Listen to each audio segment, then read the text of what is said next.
Hello everyone. So today I have brought the new chapter, that is chapter 3 of class 11, discovering Tut. The saga continues. इसमें actually होता क्या है, टट की body को discover कर रहे हैं और इसमें स्टोरी बताइए कि कैसे डिस्कवर करते हैं, उनकी डेथ क्यों हुई होती है। ये जो चैप्टर है AR विलियम्स के द्वारा लिखा गया है, तो आपको ध्यान रखना है। A powerful dynasty ruled Egypt. एक पावरफुल डायनेस्टी थी जो इजिप्ट में रूल कर रही थी। टट the last king of this dynasty died when he was just a teenager. उनकी मृत्यु हो गई थी जब वो बच्चे ही थे। But the cause of his death was not known. लेकिन उनकी डेथ का कोज नहीं पता था कि क्यों हुई। इस वजह से ही उनको इन्वेस्टिगेशन की जरूरत पड़ी थी उनकी टूम को। The टूम was discovered in 1922। अब जब उनका पता लगा था कि टूम यहाँ है, तो ये पता लगा था 1922 में।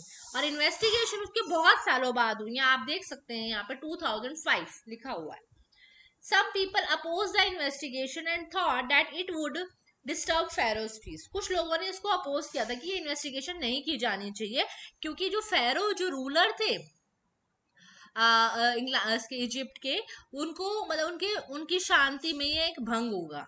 ठीक है, that was buried with gold artifacts. लेकिन फिर भी एक्चुअल में क्या हुआ था, ये इन्वेस्टिगेशन हुई थी।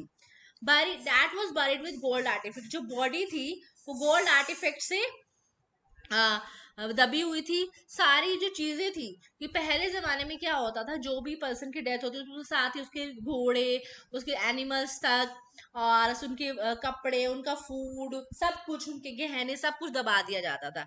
The same thing happens with that also. क्या होता है इसमें कि उनके gold artifacts, bronze razor, linen garments, cases of food and wine तक दबा दिए जाते हैं। Howard Carter face tough time in removing. अब जो होवर्ड कार्टर थे, जो ये इन्वेस्टिगेशन कर रहे थे, उनको बहुत मुश्किलें फेस हुई जब वो इस मम्मी को सोलिड थी, ये गोल्ड कॉफिन, गोल्ड की कॉफिन थी। ठीक है, और उसमें बहुत डिफिकल्टी फेस हुई है इनको। The ritual raises could not be remove. इनका एक रिचुअल था जिसमें ड्राई फ्रूट्स अर्पण किए जाते थे।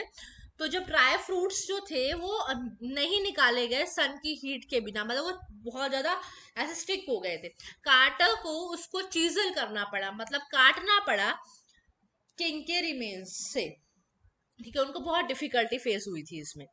अब नेक्स्ट जो हमारा आता है, नेक्स्ट नेक्स्ट की जब हम बात करते हैं 1968, an anatomy professor reveal that 1968 में ये रिवील किया गया था कि जो टट्स की ब्रेस्ट बोन है और फ्रंट रिब्स उनकी बॉडी में है ही नहीं। तो ये बहुत टेंशन की बात थी। तो उसके बाद होता क्या है, during his short rain of 9 years, अब उस छोटे फेज के 9 years में, मतलब बहुत डिफिकल्ट था ये। अब इसमें हुआ क्या, Tut restore the old god at traditional veg.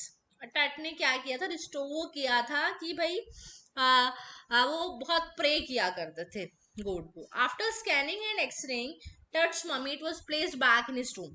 जब स्कैन कर लिया गया, एक्सरे कर लिया गया बॉडी का, टट्स की वो मम्मी थी, उनकी जो बॉडी थी, वो टूम में वापस रख दी गई।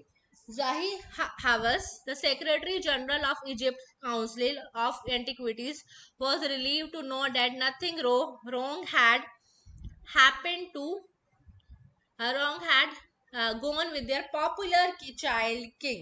जही हावस जो थे सेक्रेटरी जनरल थे इजिप्ट काउंसिल के, और जो इन सब के बारे में स्टडी किया करते, तो उन्होंने बताया और मतलब सबको रिलीफ दिया, एक तरह से शांति दी, मतलब सबको चैन पड़ गया कि that nothing wrong had gone with their popular child king.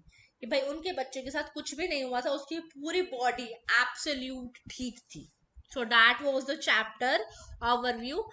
The chapter name is Discovering Tut, and the saga continues. This chapter is written by A.R. Williams, and this was the overview of the chapter. Thank you so much. If you like the chapter, please share and subscribe for further videos. Thank you.